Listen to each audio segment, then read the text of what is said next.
Yun mga ka-printing, no. Hindi ako naka-e-bike ngayon. Ang lakas kasi ng ulan kanina. Yan, sobrang tipid nung e-bike compare dito nung nag-deliver ako. Yan, kahit malapit lang nagpagas ako ng 200.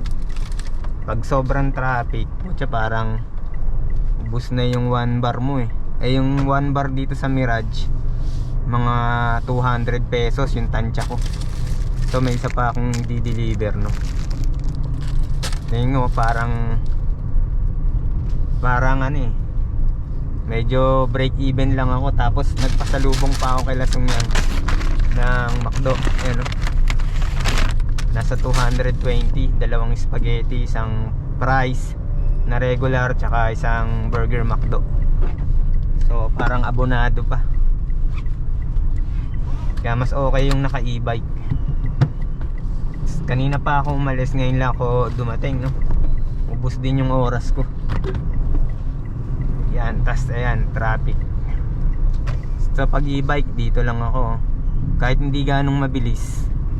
So madideliver mo naman yung ano mo, yung dapat mong i-deliver. Yan, ganito sa amin sobrang traffic.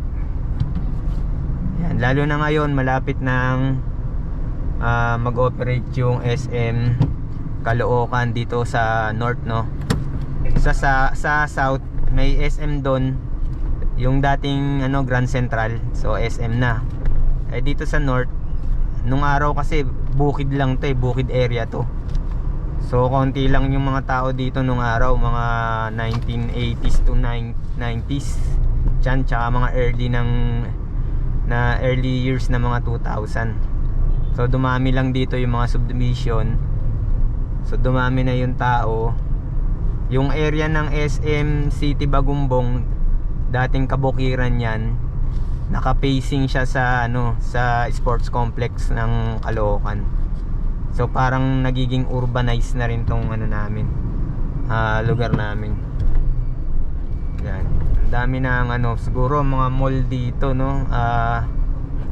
Nagkaroon dun sa may bandang sa Barte, may maliit na mall dun, no.